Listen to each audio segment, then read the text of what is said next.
It's time to bring you yet another amazing episode. Who sang that song? And now, welcome your host. Hey there, welcome into another edition of Who Sang That Song, a podcast produced by Gary Steele and Bill Robbins. Yes, that's me. Hey, there you are. Hi. We're in Texas today, and this is, what is today? Friday. Friday, May 31st, the day before the dreaded June summer season. Yeah, dreaded okay. Because you got hurricanes, you got I know. Heat. Yeah. It's always bad in the summertime in Texas. In South Texas. And I don't like it. I don't like it whatsoever, Phil. I'm with you, Gary. Hey, today I'm giving the clues or the questions, whatever you want to call them. Today I'm dealing with classics from 1966. This was a banner year for hits, for recording artists who were kings in the decade of the 60s. And man, just super. I always like to start out with some news from this week in music history. David Bowie in 1987 kicked off his 87-day Glass Spider World Tour at the Rotterdam Holland Stadium. The tour set, described at the time as the largest touring set ever, was designed to look like a giant spider. It was 60 feet high, 64 feet wide, and included giant vacuum tube legs that were lit from the inside with 20,000 feet of color changing lights. A single set took 43 trucks to move. Wow. 1968, John, Paul, George, and Ringo began recording what became known as the White Album. It was a double LP whose official title was simply The Beatles. And it became the first Beatles album released with the Apple label. First track on that album that they recorded was what? Revolution. Yeah. Little music history for you there to get started. Phil, let's go. Gary Steele giving you news here for 1966 classics. Listen up. The More I See You. Who sang that song? I do believe that's Chris Montez. Very good. Yeah. Here's one that's going to stump you. Baby, Scratch My Back. Uh-oh. Slim Harpo? Oh, my. What? Yes, you got it. What? I'm supposed to get it, right? You're supposed to, but I figured you wouldn't. Listen here. Remember who played, who sang, who recorded, who performed Zorba the Greek? I certainly do. On A&M Records. Because he started it. Yeah, he did. Herb Alpert. And the Tijuana Brass. You know what? He's now 89 years old. Wow. That's up there. I know it. That's really up there. Hey, 1966 classic. I think this might just stump you. Guantanamera. The Sandpipers? Oh. You're sharp again this morning. What kind of coffee are you drinking? Can't tell you what's in there. Okay. Yeah. But different kind of leaves. No, I'm kidding. kidding. I'm kidding. Time for a sip.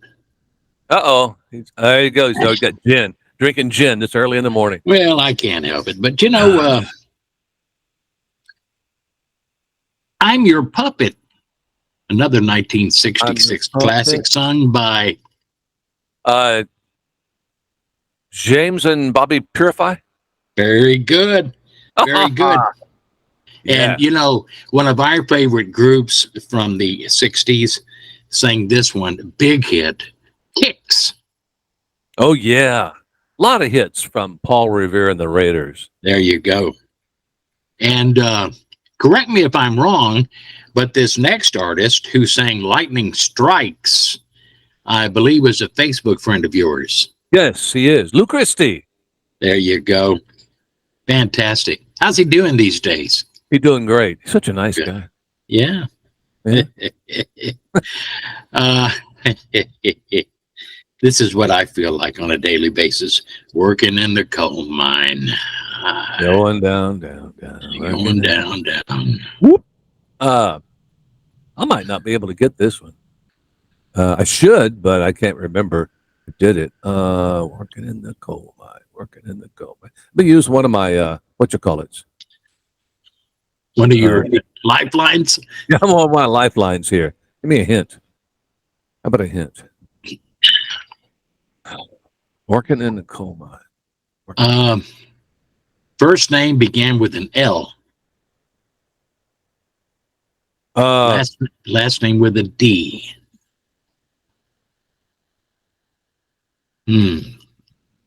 Lee? Something. Dorsey? Lee Dorsey? Lee Dorsey. Lee There Dorsey. you go. All right, thanks. How many lifelines do I have left? That's it. No. I've got about 10. Yeah. This next, man, this is a great song. Every time it starts on the radio, I turn it up, just like I did in the studio when I played it on the radio. It's a song originally by the Crickets, Buddy Holly's band. And it was written by one of the Crickets, but performed and made a top 10 hit by this artist, who on July 18th was found dead in his car outside his Hollywood apartment.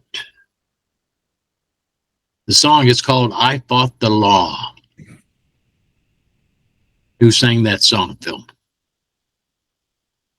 Say something so the camera goes to you. Yeah, okay. I'm just saying, is it Bobby Fuller?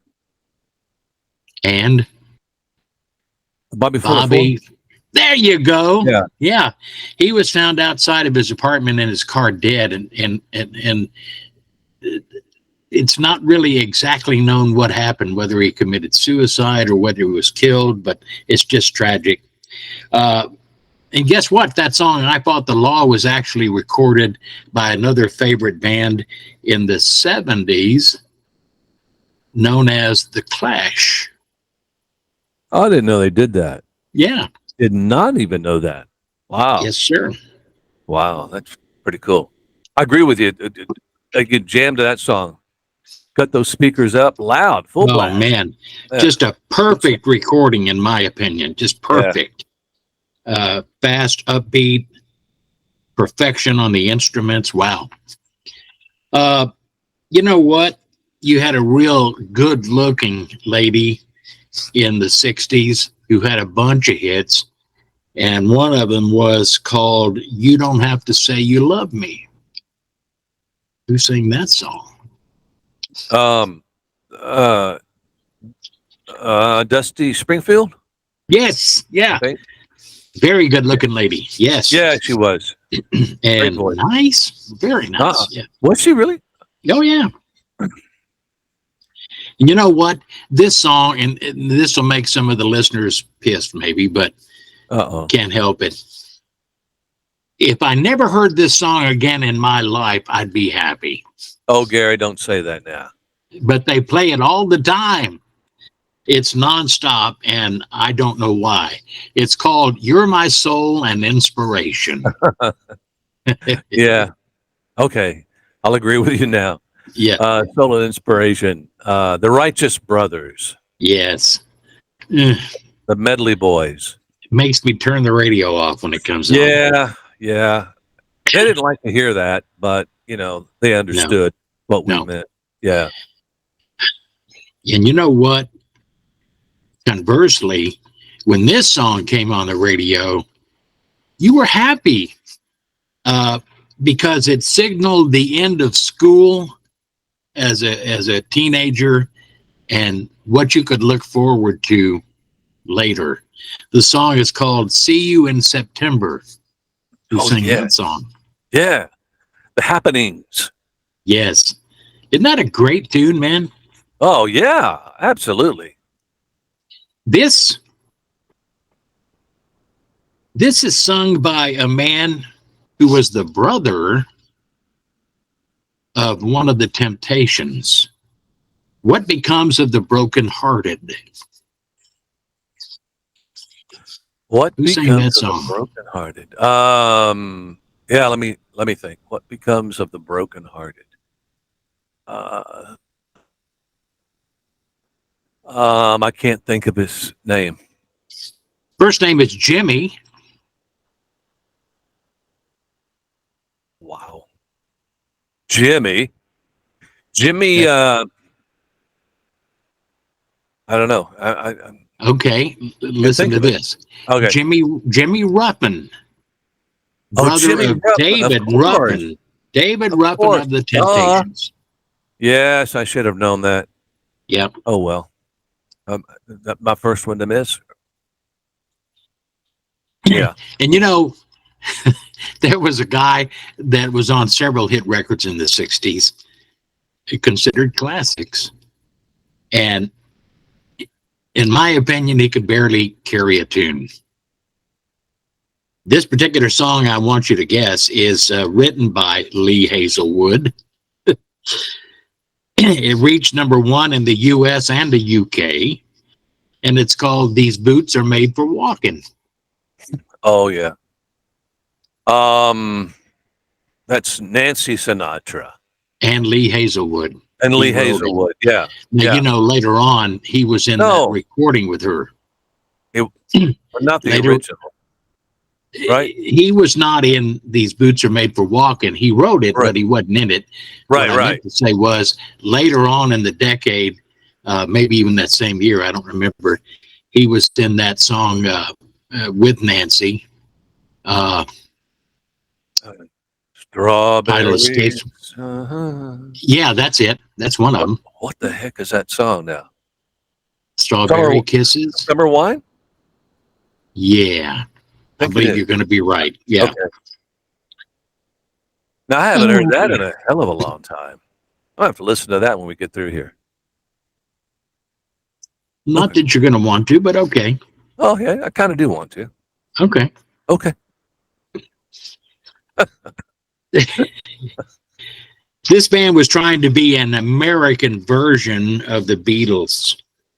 Their TV show debuted.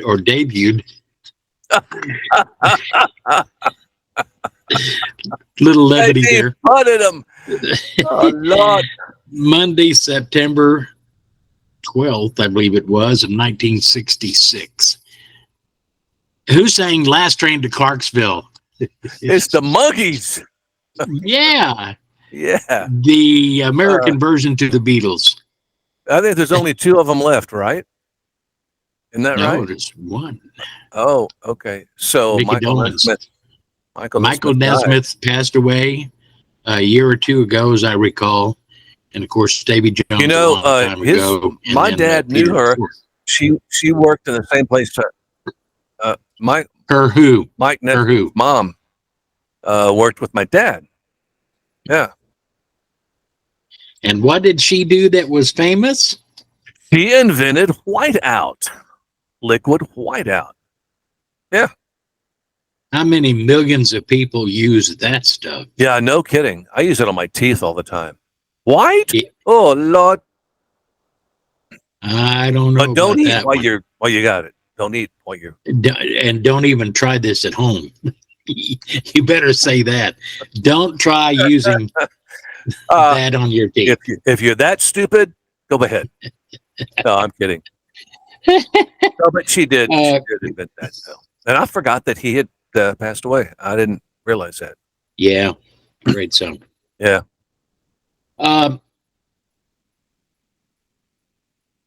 We're about through here. I will tell you that the Beatles in 1966 had 4 songs in Billboard's Top 100, which was pretty good. And considering they came out, what, a year or two earlier, 64, right? I think they were recording in 63. Late 63 and early 64. Yeah. And I had the Beatles 65 album, which I played ad nauseum and still love those. So their music is timeless and still sounds great, and it's amazing. I will tell you that in 1966, in Billboard's Top 100, what do you think the number one song was? It's by the group Mamas and the Papas. In 66. Creek Alley? Yeah. Really? No. Oh. No. No. I saw her again? Nope. Well, kiss my butt. I don't know. California Dreamin'. Come on. Oh, I thought that was earlier, like 65. Okay. They don't say that. Well, I'm sure you're right. I just had my. So California Dreamin' was number one. Number 100 of the top 100 that year was by the Kinks. You really got me now? No, it wow. charted higher than that. Tired of waiting? No, Tired of waiting? no. Waiting and waiting. I give up. Wakes up in the morning, goes to Well-Respected Man Well respected man that I am. by the Kinks was number 100. Wow. Fascinating year, great year for music.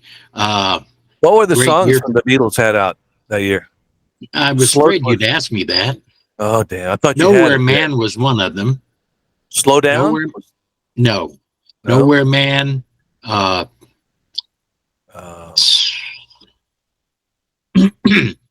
I can't remember the others. help. I should have written them down knowing that you'd be asking. Well, that's all right. No big deal. Gary Steele. No big deal. What's Tomorrow's going June on? 1st. Yeah, it I'm is. sorry. No, I was going to say what's going on at Steel Trap. Tomorrow's June 1st. We got a chance of rain, but I hope to do a little Q. Uh-oh. Yeah. Are you putting on their chicken or I think chicken, maybe sausage. Yeah. not going to pork any butts? No, No I pork don't butt. I don't think that's coming up. Okay. Well, you always have pork butt. That's why I know I do. you were going to do that. That's one of your faves. Yeah, it is. Definitely. Some sausage too, I hope. Yeah. All right. I'll be there. What time is it going to be ready? I'll drive on. Plan up on about 10 tomorrow night. Yeah. Okay. All right. Yeah. I'll be there at 6 p.m. Sucker. Yeah, no. Thank you for joining us on this edition of Who Sang That Song?